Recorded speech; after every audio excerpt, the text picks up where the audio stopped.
You're in for a treat. Phil Schneider has 17 years experience working in the government black projects. He carried a level 3 security clearance. He's a former government geologist and engineer in the black projects, underground bases at areas 51, S4, and Los Alamos. He's going to expand your mind here this morning. Please welcome Mr. Phil Schneider. I'm Phil Schneider. I spent 17 years in black budget programs, government geologist, as engineer, structural engineer with aerospace applications, self-taught metallurgist, became kind of famous in my own right. I basically would have a set of notes here, but they're unavailable in all this melee. Up here I have different artifacts explaining some of them are alien metals that have been produced both on this planet and the confines of outer space that are now used in all stealth aircraft.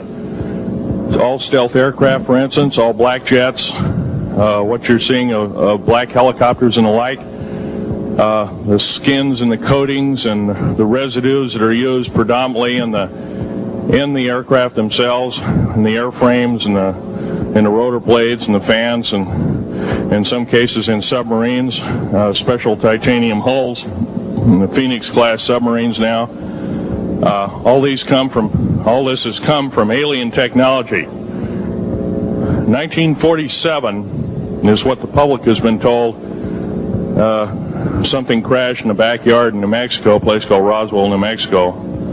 Unfortunately, that's what the public's been told. The military's known about the alien question for the better part of 70 years, and they first saw their glimpse of what was going on as early as 1909 in the American Southwest. Now, Army cavalry evidently were chasing some bandits, and they entered this cave.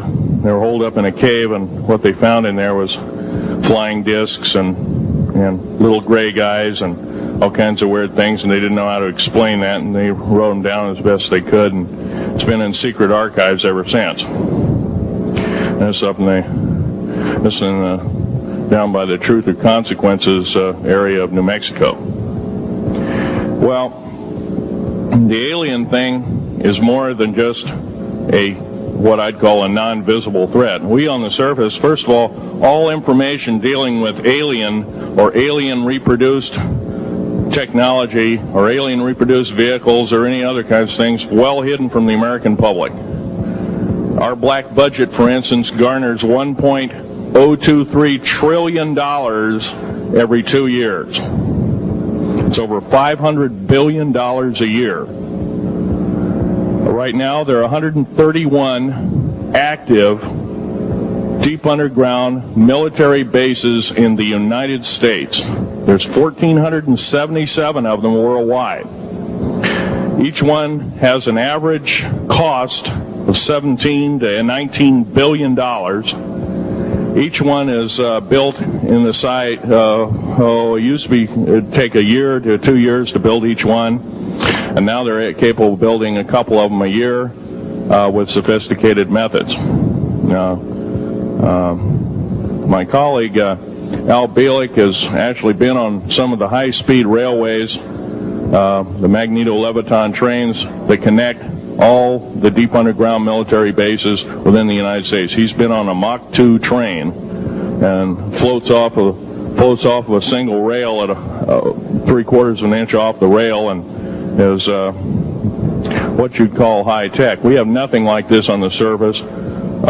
The public basically has been totally lied to. We're considered stupid or even moronic in some cases. It's got to stop. If we're going to gain our country back, we must, and I repeat, must instill in our public officials, anybody that goes and does public service, they must tell us the truth. If they cannot do this, then they must be impeached, or they must be removed from office. If this cannot occur, if the truth cannot totally come out, there are reasons for secrecy, for instance, but if the truth cannot totally come out, what's the use in us having anything called freedom? Okay, now I have pictures here that I'm going to show you during the break in artifacts, and I ask you to kind of look at them but not handle them. I have actual crashed retrieval metal from Roswell, New Mexico. It's given to me when I was 14 years old. For instance, I've got other things. I've got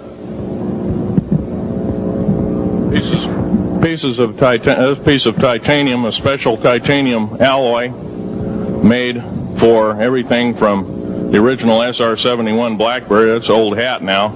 F-117A is their old hat now. They're making a whole new class of hypersonic above Mach 5 aircraft that employ extremely modern charged particle beam weapons. They don't even use lasers anymore.